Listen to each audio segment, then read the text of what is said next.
നമസ്കാരം സുഹൃത്തുക്കളെ, എല്ലാവരുടെയും എല്ലാ പ്രശ്നങ്ങളും തീർത്തു കൊടുക്കുന്ന, അതുപോലെ തന്നെ ബിസിനസ്സുകളിൽ കൂടുതൽ ഉയരങ്ങളിൽ എത്തിക്കാൻ സഹായിക്കുന്ന ആത്മീയ തട്ടിപ്പുകാരന് സ്വന്തം ബിസിനസ് നിലനിർത്താൻ കഴിയുന്നില്ല, അല്ലെങ്കിൽ സ്വന്തം ബിസിനസ് പൊട്ടി പാളീസായി പോകുന്നു. എന്തായാലും ആ പറയുന്ന ആത്മീയ തട്ടിപ്പുകാരന്റെ ആ വീഡിയോ ഒന്ന് കണ്ടതിന് ശേഷം ബാക്കി കാര്യങ്ങൾ പറയാം. എന്തായാലും ആ വീഡിയോ ഒന്ന് കണ്ടോക്കി.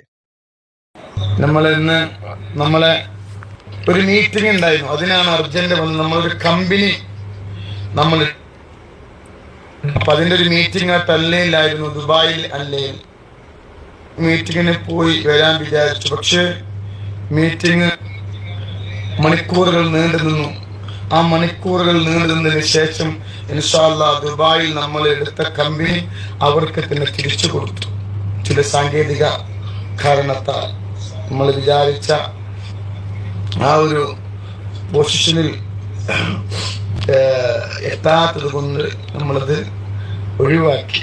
ഇൻഷാ അല്ലാഹ് നമ്മൾ വിചാരിച്ചതുപോലെ അല്ല, അതുകൊണ്ട് തന്നെ നമ്മളത് വേണ്ട എന്ന് വെച്ചു.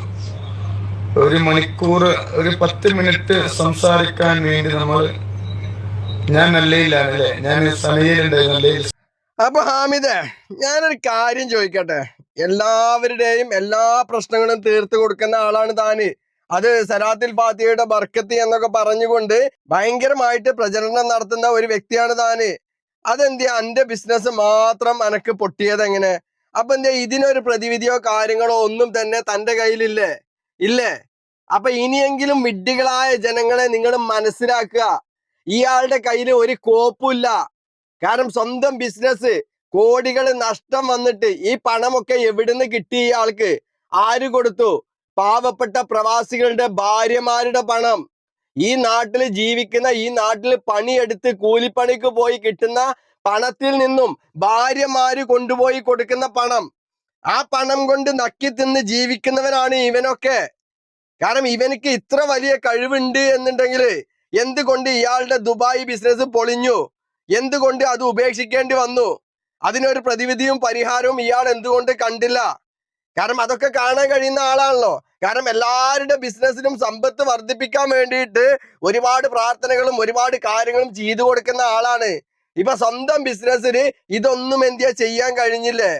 അതോ താൻ പറയുന്ന കാര്യം, താൻ ചെയ്യുന്ന കാര്യം തന്റെ ജീവിതത്തിൽ ചെയ്യാൻ പറ്റില്ല, അങ്ങനെ ഒന്നുണ്ടോ? അങ്ങനെ ഒന്നുണ്ടോ?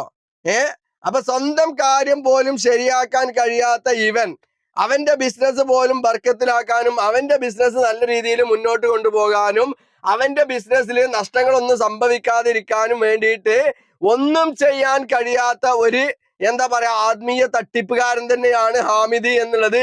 ഇതിൽ കൂടുതൽ ഇനി എന്ത് തെളിവാണ് വിഡ്ഢികളായ സമൂഹമേ നിങ്ങൾക്ക് വേണ്ടത്? പമ്പര വിഡ്ഢികളായ സമൂഹമേ, നിങ്ങളിൽപ്പെട്ട പമ്പര വിഡ്ഢികളായിട്ടുള്ള ആളുകളുണ്ടല്ലോ, അവരാണ് ഇവനെ പോലെയുള്ള ഉഡായിപ്പുകളെ, തട്ടിപ്പുകാരെ വീണ്ടും വീണ്ടും മുകളിലേക്ക് എത്തിക്കുന്നത്. നിങ്ങളെ പോലെയുള്ള വിഡ്ഢികൾ ഉള്ളിടത്തോളം കാലം ഇവനെ പോലെയുള്ള തട്ടിപ്പുകാര്, ആത്മീയ തട്ടിപ്പുകാര് ഇനിയും പൊട്ടിമുളച്ചുകൊണ്ടേയിരിക്കും. അതിൽ ഒരു സംശയമല്ല.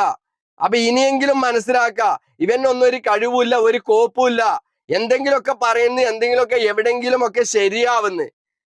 ഒന്നോ രണ്ടോ എണ്ണം നാക്കുപിഴ മൂലം ശരിയാവുന്നു, അത്രമാത്രം.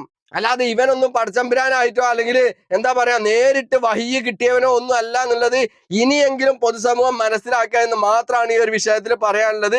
ഇനിയും ഇവനെ പോലെയുള്ള പമ്പര വിഡ്ഢികളെ താങ്ങി നടക്കുന്ന എല്ലാ വിഡ്ഢികളായിട്ടുള്ള ആളുകൾക്കും ഒരു നല്ല നമസ്കാരം മാത്രം പറഞ്ഞുകൊണ്ട് നിർത്തുന്നു.